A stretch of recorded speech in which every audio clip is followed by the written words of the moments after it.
Good morning, Chuck Holton here, and we're in Santiago, Panama today, on our way to the island of Coiba. And this is an amazing island off the coast of Panama. It's the largest island in Central America, and it's got an unbelievable history. And we're going out there to do some research, and we're gonna take a helicopter to get there. It's gonna be pretty sweet. Here comes the helicopter in for landing now. And so, welcome to the hot zone.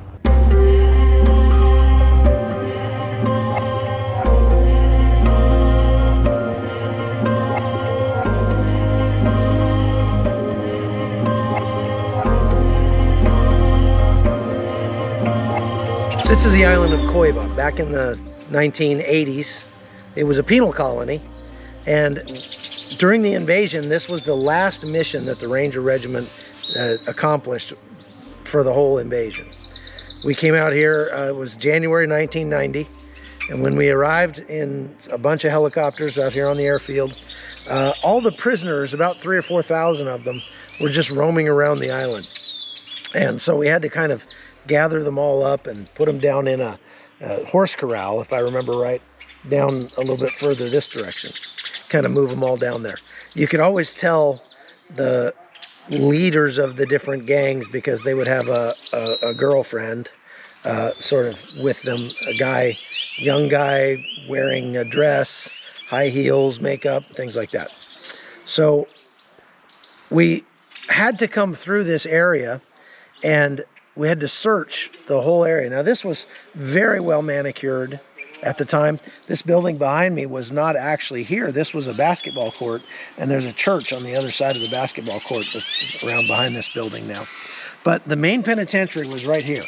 And so when we showed up, this penitentiary had a second story on it, made of wood, and a whole bunch of cells on the inside. And we had to search every one of those cells to make sure that there weren't any weapons or other contraband here.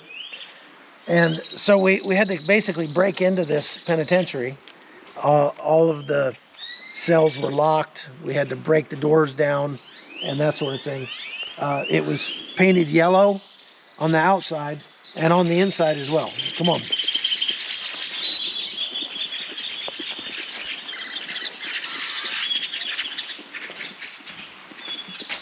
Now, if there's one thing I remember about the penitentiary, it's the smell. It was probably the worst thing I had ever smelled in my life. The living conditions here were very, very poor, very unsanitary. There was, I recall, tons of pornography plastered to the walls from magazines and that sort of thing. And we had to come through here and search every one of these cells. We had to look for anything that shouldn't be here and make sure nobody was hiding in here, that everybody had gotten out. You can see these rusted bars and doors.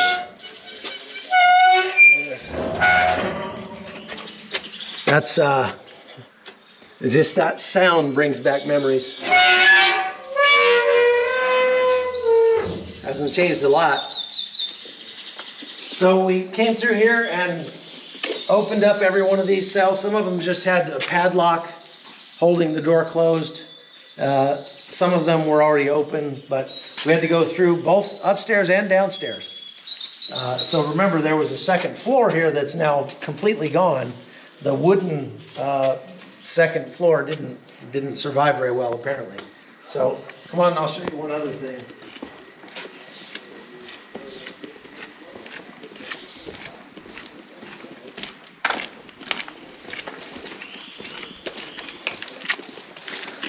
Now, through here was the bathhouse, and this is where the smell was the worst. It was like an open sewer in here. And now the wall has collapsed, and you can see the ocean there, but at the time there was a wall there. I remember it being very drippy and just gross in here.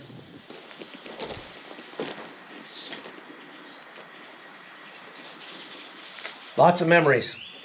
Come on.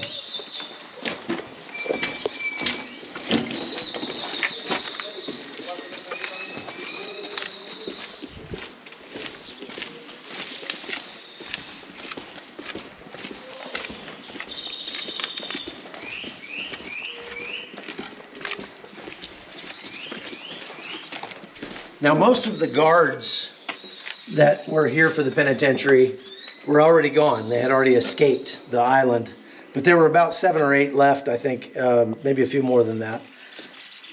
And so we rounded those guards up and asked them to help us get everybody out of here. And there was still a man in this cell right here. They told us he was in solitary confinement because he had killed another prisoner.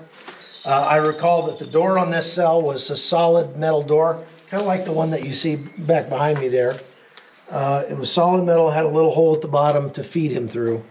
The window in this cell had been boarded up or something, so he couldn't see the sun. There was no light in this room at all, and no plumbing. There was no toilet or anything, no bed, no furniture, and just a concrete box that this guy lived in. They said he had been in there for 7 months. And so he had gone crazy. He was, looked all ragged. His hair was long and big beard, but he was nuts. He was out of his mind. And he was living in about 6 or 7 inches of his own filth in here. So we had to somehow convince him to stick his hands through the hole, just like this.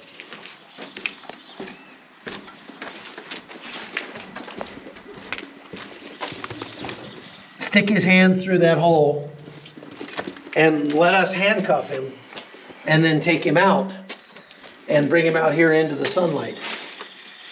And when that happened, he began to cry and scream. And he just begged us to put him back in there because he hadn't seen the sun in 7 months. And it physically hurt him to be out here in the sunlight.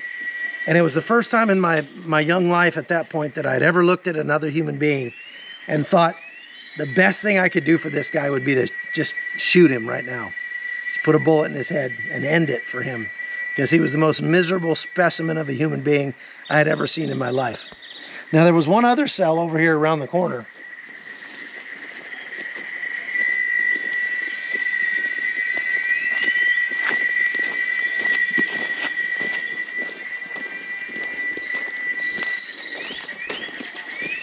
It was right in here, if I remember right. And they had about 10 or 12 people stuffed into this room over here on the right, inside this doorway. And the guards told us that it was all the men who had AIDS.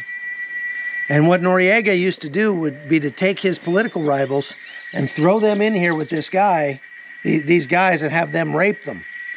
And so there were actually a couple of dead bodies in this cell when we found it, and the guards, nobody would let the prisoners out of there because they were all afraid of AIDS. This is back in the late 80s, early 90s, right? So back then, AIDS was a real thing. It was a real issue that people were very afraid of.